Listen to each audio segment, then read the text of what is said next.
What's going on, guys? Welcome back to another FALhunter, and tonight we're talking about the new Browning Maxus 2.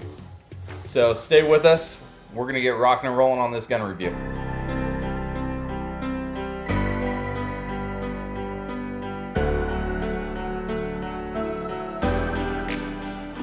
All right, guys, so here it is. The Browning Maxus 2. This is the case you get when you buy it. These are our first impressions. So as you can see, you get a nice case. Obviously, stamped Browning on the front. I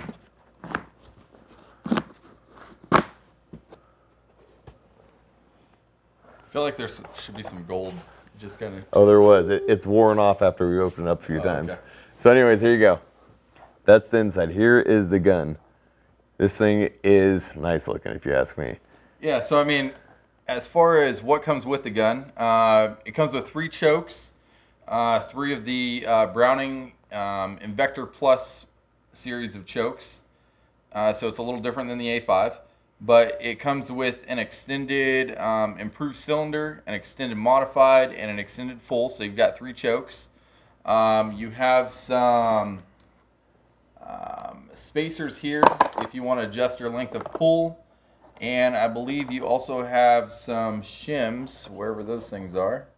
Yeah, they're in the bottom here with your owner's manual and all that kind of good stuff. Shims and everything to adjust your cast if you wanted to do that. And then obviously your barrel. Yeah, your barrel. Your gas cylinder is right in there. Inside your forearm. Yeah, so I mean it's pretty simple. It comes just like this. Nice case though. Yep, set it up for the first time. I'll let you hold this for a second. Oh, and yes, by the way, we are, is it called twinning? Is that what it's called? Do people still use that term now? I don't know, but yes, if you guys haven't noticed, we do have a matching set of guns. Shishing.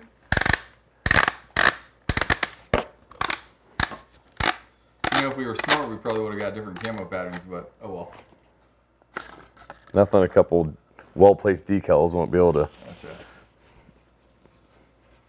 So as far as the install, you have this little plastic rod here, and I think this is either aluminum or steel or something like that. And this actually fits inside the action. It kind of lines up in there. You have to make sure this is pulled back. Yeah.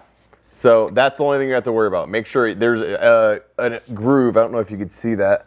I'll try holding it up there, but it's like right there on the rails. Yeah, and you just got to line it up. That's the only thing you have to worry about is line that up. And if you get it right out of the box and you can't pull your bolt back, go ahead and press your bolt release button, and then that'll allow you to pull the bolt back on this gun. But yeah, it just slides right down, locks right in. Throw your forearm on. Everything locks into place, real nice and neat. This little magazine cap, that's new for the Browning Maxus 2. It is money. Nice thing is, you guys snow goose hunting out there in the Midwest, you guys can put your extension tubes on. It's not like the standard Maxus that didn't have a magazine cap. I know that was one of the biggest complaints from the first one, that the original Maxus didn't have a magazine cap, so you couldn't put a tube on it. But Browning listened, you know.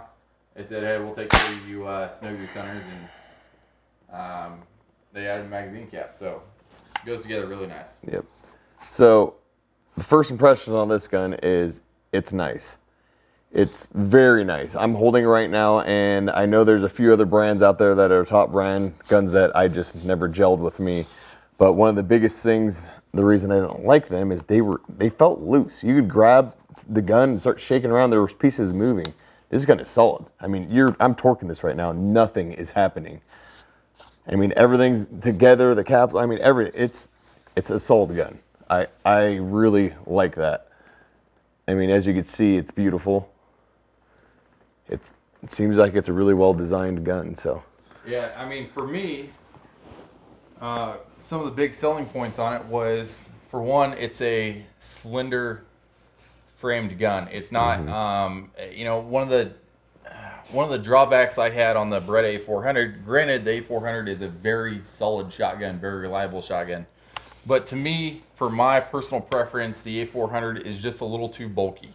The gun was fat for sure. Yeah, yeah, and you know, I mean, great guns. Don't get me wrong, but it's just not my taste. I like a gun that's a little slimmer. That's why I've usually shot inertia guns in the past. But I mean, Browning pulled through for a gas gun to be this slender, and weight-wise, this thing's only 7 pounds. And I think we looked it up. I mean, that's the exact same weight as the new inertia guns out there on the market. So I mean, it is a very light shotgun for being a gas-operated gun. Yeah, just balances well, extremely well. Just little features that Browning took into consideration. You know, this rubberized grip they have here on the pistol grip and on the forearm. I mean, time will tell, obviously, how it holds up. But right now, right out of the box, man, how do you like yours? I mean, this thing feels. It feels good. It just feels good in your hands. It feels good. It holds good.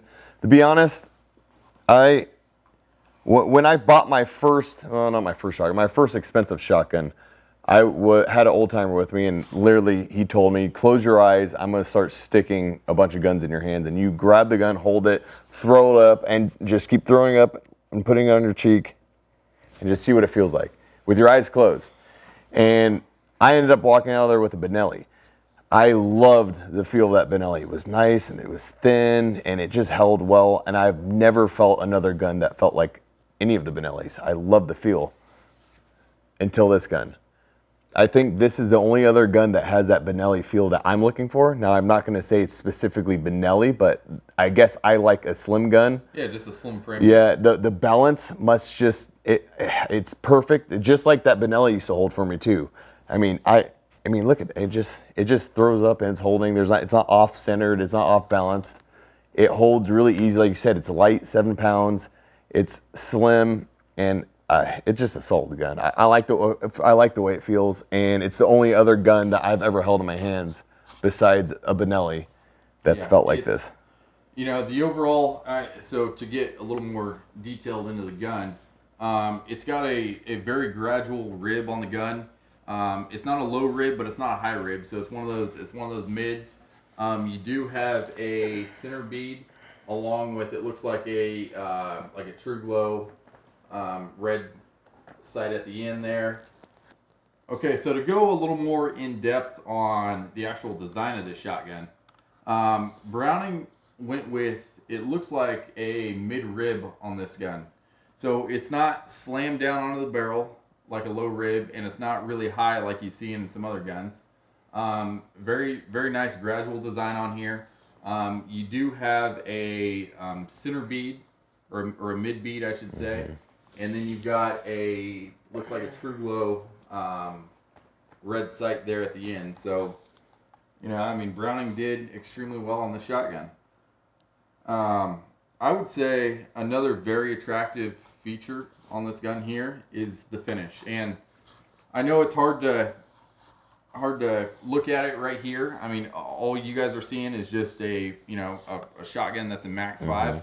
But when you put your hands on it and you put your hands on the finish, I don't know if it's a Duracoat type finish, but it's almost like a rough finish. I've never felt, or it's almost like a matting. Yeah, I've never had something feel like this before. Now, again, we just got these guns, so I don't know if that's good or bad, but my guess is, it's like a rough buff finish on it. It's not that smooth gloss finish that you're used to.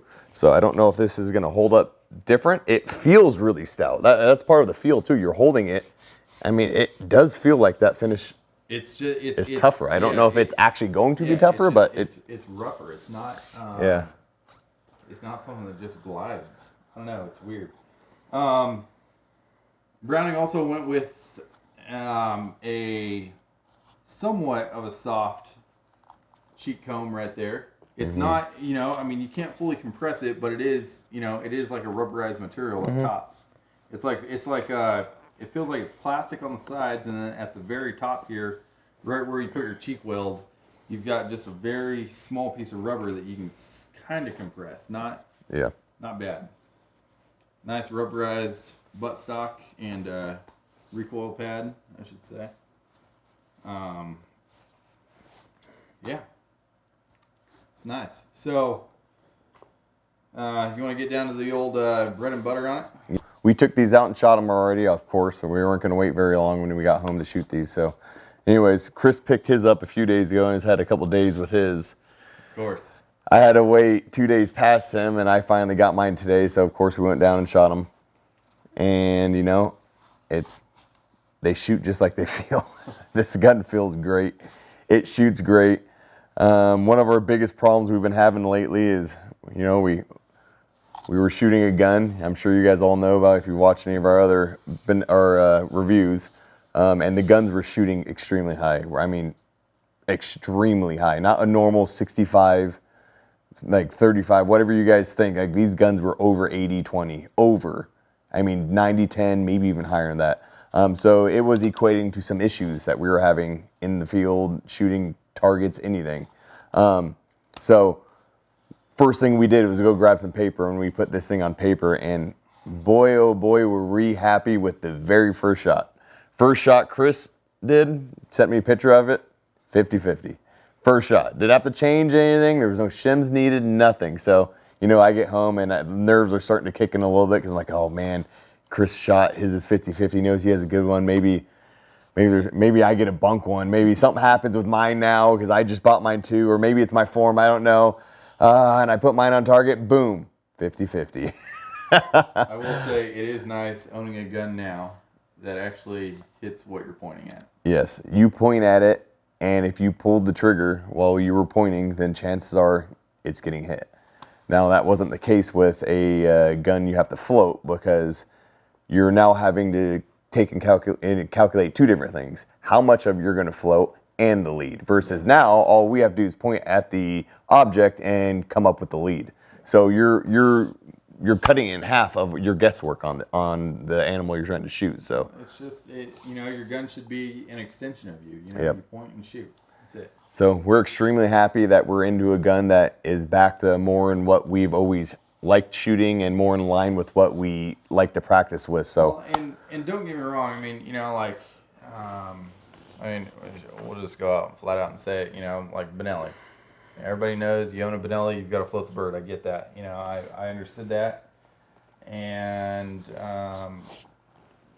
we were fine with that. I mean, we were both we both owned Benellis, but at some point in time, it seems like this new shotgun that Benelli came out with, it's way off into La La Land, you know. Yeah, well, it just doesn't. I mean, to be honest, I'm not a professional shooter, so I very well would get my butt spanked by some professional Benelli shooter. Yeah, but just coming up with common sense. My common sense is telling me why would you want to double the things that you have to use guesswork on? Yeah, you have to now come up with the height of the animal that you're gonna float it, and you also have to get a lead. Versus something like this, we just have to do a lead. So. Yeah.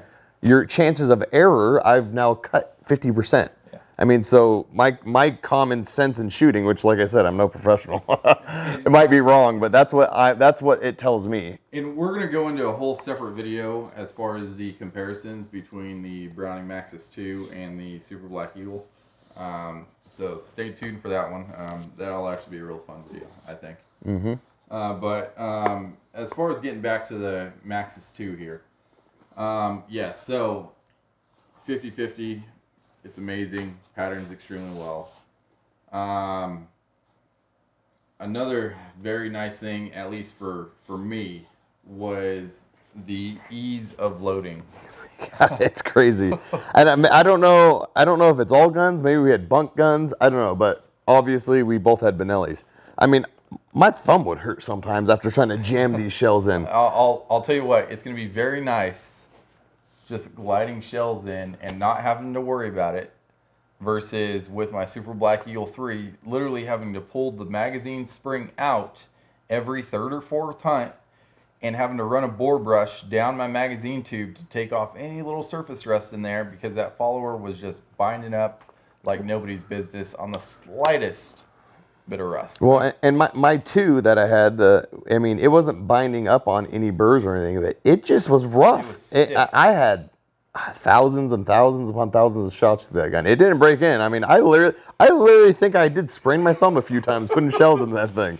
I mean, and this is just crazy. I don't have a shell here for you guys, but literally, I would be hard pressed if I wouldn't be able to just drop a shell in right now, and I'm talking with my pinky, just tap it down, and it would go in. It no joke feels like Browning put like a little magnet or something in the follower. Something that's pulling it in almost. Yeah, it's assisting. It just, like, the shells just glide in. Not to mention the speed load function, where we're inside the house. I'm not going to load up my shotgun here. We'll show you guys that on a different day, but I'll just give you guys a quick rundown here. If the bolt is pulled back and you slide a shell up, you're still able to push up your lifter. And as soon as you glide that first shell in, it just automatically feeds into the gun. It's, is it a necessary feature? No, but just one of those automatic features when you're. It's just nice, yeah. I mean, if you're like us, going to the plug, and you're empty, and more birds are coming in, I don't have to sit there and try to fumble and drop a shell right directly into the open chamber here. I can just start going into the bottom, and this thing's gonna automatically feed. God, that bolt. Did you hear that? I mean, that bolt just slams. And the amazing thing about that too is, watch that slam. I mean, there's not much recoil even on that slam. It slams, but yet this gun ain't jumping. My Benelli would jump when I did that. Yeah, it just, Browning with the basic bolt. This bolt, honestly, right here. You know what it reminds me of? A Remington 870. Yeah, serious. Just very simple design that works. Yeah. The bolt legit reminds me of an 870. I mean, granted, this is a souped up 870. With Maxus 2, you do have an enlarged charging handle there. That thing's nice. It seems like all the companies are going with an enlarged charging handle. And then overall shooting, I mean, personally, this thing just had, another big thing for me, the safety is just butter. Yeah. But butter. I don't even know how it feels like. Why is it? It's just it's like There's no resistance. You almost blow on that. Yeah. It's just there's no pressing. There's no doing. It's not bulky. It's not going to get in the way of anything. It's just there. It serves its purpose. Yeah. And it's just very easy to press. And then obviously you've got the Browning trigger in there, which is extremely smooth. Yeah. So they obviously one of the great things about this gun is Browning actually listened to their people that bought their first round of this, the regular Maxus. Yeah. People had complaints. They made the complaints, and then on top of that, they said where they could improve, and Browning literally listened to every one of them, took it back to the drawing board, and redesigned it for a Maxus 2. I mean, my hat's off to them. A lot of companies don't do that. They take insult and, no, my gun is supposed to shoot high. No, my gun is supposed, and they don't listen to what the people want. And, hats off to Browning. They listened and they made changes. Most guns, if you sent them back because they were shooting 6 to 8 inches above the point of aim, and you sent that gun back and saying, hey, there's something wrong here. This gun just doesn't shoot high. It shoots way high. That gun would be considered defective, and they would do something about it. They wouldn't send it back to you and say, nope, it's within specs. You're good to go. Don't worry about it. Yep. So, yes, it's very nice that Browning took into customer recommendations after the original Maxus, and they blew this one out of the park. Yeah, no, very nice gun. Yeah. So before we wrap this up, we're just gonna dive into some closing thoughts.